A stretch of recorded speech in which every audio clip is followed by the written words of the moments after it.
안녕하세요. 김태훈 목사입니다. 뚜벅뚜벅 메시지 성경적 세계관 두 번째입니다. 인간은 왜 이렇게 위대하면서도 망가졌을까요? 인간은 왜 이렇게 위대하면서도 망가졌을까? 창세기 1장 27절의 말씀 가지고 함께 뚜벅뚜벅 걸어가겠습니다. 여러분, 오늘은 아주 중요한 질문으로 시작하겠습니다. 인간은 도대체 어떤 존재일까요? 인간이란 존재는 도대체 어떤 존재일까요? 이 질문은 생각보다 깊은 질문입니다. 왜냐하면 우리는 인간 안에서 아주 이상한 모습을 보기 때문이지요. 어떤 날에는 인간이 정말 위대한 존재처럼 보입니다. 인간은 음악을 만듭니다. 예술을 만듭니다. 과학을 발전시키죠. 우주까지 탐사합니다. 하지만 또 어떤 날은 인간이 너무 잔인한 존재처럼 보입니다. 전쟁을 일으킵니다. 사람을 죽입니다. 거짓말을 합니다. 서로 미워합니다. 여러분, 왜 인간은 이렇게 모순적인 존재일까요? 왜 인간은 천사처럼 위대하면서도 괴물처럼 잔인할까요? 여러분, 사실 세상의 대부분의 문제는 인간 문제입니다. 전쟁도, 정치도, 범죄도, 갈등도, 보세요. 결국은 인간 문제입니다. 그래서 우리가 인간을 이해하지 못하면 세상도 이해할 수 없습니다. 철학자들도 이 질문을 계속했습니다. 인간이란 무엇인가? 인간이란 무엇인가? 하지만 철학은 완전한 답을 주지 못했습니다. 왜냐하면 인간을 만든 분이 누군지 모르기 때문입니다. 하지만 성경은 아주 분명한 답을 줍니다. 여러분, 오늘 우리는 아주 중요한 질문을 다루고 있습니다. 인간은 어떤 존재일까? 인간은 어떤 존재일까요? 성경은 이 질문에 대해 매우 분명하게 말합니다. 창세기 1장 27절입니다. 하나님이 자기 형상, 곧 하나님의 형상대로 사람을 창조하시되 남자와 여자를 창조하시고, 여러분, 이 구절은 단순한 구절이 아닙니다. 이 구절은 인간이 누구인지 설명하는 가장 중요한 성경 말씀 중에 하나입니다. 왜냐하면 이 말씀은 인간의 정체성을 설명하기 때문입니다. 성경은 인간을 이렇게 정의합니다. 인간은 하나님의 형상이다. 인간은 하나님의 형상이다. 이것은 인간을 이해하는 성경적 세계관의 출발점입니다. 자, 이메고 다이, 하나님의 형상. 신학에서는 이 개념을 이메고 다이라고 합니다. 이메고 다이, 라틴어입니다. 뜻은 하나님의 형상이죠. 그렇다면 이 말은 무엇을 의미할까요? 이 말은 인간이 단순한 생물이 아니라는 의미입니다. 물론 인간도 생물입니다. 하지만 성경은 인간을 단순한 동물로 설명하지 않습니다. 왜냐하면 인간은 다른 피조물과 분명히 다른 특징을 가지고 있기 때문이죠. 자, 예를 들어 보겠습니다. 동물도 살아갑니다. 동물도 먹습니다. 동물도 번식합니다. 하지만 인간에게는 동물에게 없는 것들이 있지요. 자, 인간은 생각합니다. 진리를 찾습니다. 도덕을 판단합니다.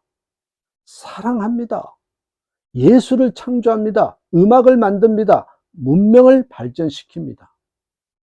여러분, 왜 인간은 이런 능력을 가지고 있을까요? 성경이 이렇게 말합니다. 인간은 하나님의 형상으로 창조되어 있기 때문이라고. 그래서 인간은 생각할 수 있고, 사랑할 수 있고, 창조할 수 있고, 도덕을 판단할 수 있습니다. 왜냐하면 인간은 하나님의 성품을 어느 정도 반영하는 존재이기 때문입니다. 여기서 중요한 진리가 나옵니다. 인간의 존엄성인 적. 왜 인간이 소중하고 귀하느냐? 여러분, 사람의 가치는 어디에서 나올까요? 세상은 이렇게 말하죠. 돈이 많으면 가치가 있다. 능력이 뛰어나면 가치가 있다. 성공하면 가치가 있다. 하지만 성경은 전혀 다른 이야기를 합니다. 성경은 이렇게 말합니다. 인간의 가치는 하나님에게서 나온다. 인간의 가치는 하나님에게서 나온다. 여러분이 소중한 이유는 돈 때문이 아닙니다.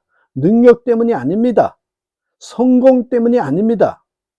여러분이 소중한 이유는 하나님의 형상으로 창조되어 있기 때문입니다.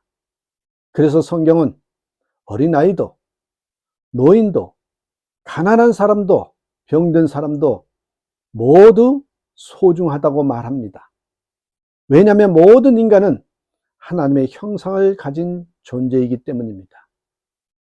여러분에게 한 이야기를 들려드리겠습니다. 어느 미술관에 아주 유명한 그림이 있습니다. 그 그림의 가격이 수백억 원이 된다고 합니다. 그 이유가 무엇일까요? 그 그림이 특별한 재료로 만들어졌기 때문일까요? 아닙니다. 그 그림이 특별한 캔버스로 만들어졌기 때문일까요? 아닙니다. 그 그림이 가치 있는 이유는 누가 그렸는가 때문입니다.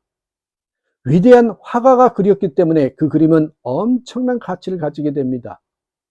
여러분, 우리도 마찬가지입니다. 우리의 가치는 누가 우리를 만들었는가에서 나옵니다.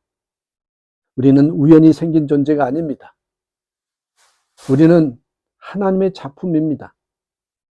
그래서 우리는 두 가지를 꼭 기억해야 합니다. 첫 번째, 나는 소중한 존재입니다. 그래서 나는 소중한 존재입니다. 왜요? 나는 하나님의 형상이기 때문입니다. 두 번째, 다른 사람도 소중한 존재입니다. 왜냐하면 그 사람도 하나님의 형상이기 때문입니다. 그래서 성경은 서로 사랑하라고 말하는 것입니다. 그런데 여러분, 여기에 인간에게 문제가 있어요. 여기서 큰 질문이 생겨요.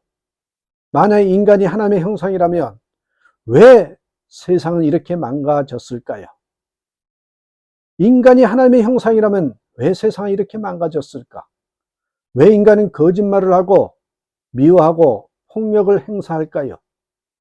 이 질문에 대한 대답이 성경 다음 이야기죠. 여러분, 창세기 3장 아담과 하와가 하나님께 불순종합니다. 이 사건을 신학에서는 타락, 인간의 타락이라고 부릅니다. 이 사건 이후 인간의 본성의 변화가 일어났습니다. 죄가 인간 안으로 들어오게 된 거죠. 죄가 인간 안으로 들어왔습니다. 그래서 인간 안에는 두 가지 모순이 있습니다. 하나님의 형상, 그리고 죄의 본성. 이 두 가지 모습이에요. 하나님의 형상을 가진 존재이지만 죄가 들어와서 죄의 본성을 가진 존재가 되어버린 거예요. 그래서 인간은 위대한 일을 하기도 하고 끔찍한 일을 하기도 합니다. 여러분, 이런 이야기 들어보셨습니까? 어떤 인디안 할아버지가 손자에게 말했더래죠. 우리 마음속에는 두 마리의 늑대가 싸우고 있다. 한 마리는 사랑과 선이다. 다른 한 마리는 미움과 악이다. 손자가 물었습니다. 할아버지, 어떤 늑대가 이겨요? 할아버지가 말했습니다. 네가 먹이를 주는 늑대가 이긴다. 네가 먹이를 주는 늑대가 이긴단다. 그렇게 말씀하셨어요. 여러분, 오늘날 많은 사람들은 이 문제를 인정하지 않습니다. 사람들은 말합니다. 인간은 본래 선하다. 하지만 역사와 현실은 다르게 말하지요. 20세기 전쟁으로 수억 명이 죽었습니다. 지금도 전쟁이 일어나고 있습니다. 왜 이런 일이 일어났을까요?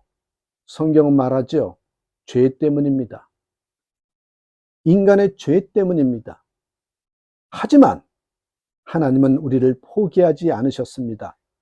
요한복음 3장 16절에 하나님의 세상을 이처럼 사랑하사 독생자를 주셨으니, 예수님은 우리를 회복하기 위해 오셨습니다. 죄로 깨진 인간을 다시 회복시키기 위해서입니다. 여러분, 우리는 단순한 존재가 아닙니다. 우리는 하나님의 형상입니다. 하지만 동시에 우리에게는 구원이 필요합니다. 그래서 우리는 예수님이 필요합니다. 여러분, 오늘 기억해야 할 진리는 이것입니다. 인간은 하나님의 형상이지만 죄로 망가진 존재입니다. 그래서 우리는 구원이 필요합니다. 오늘 인간이 어떤 존재인지를 분명히 깨닫고 구원의 소중함을 깨닫는 저와 여러분 되시기를 주님의 이름으로 축복합니다.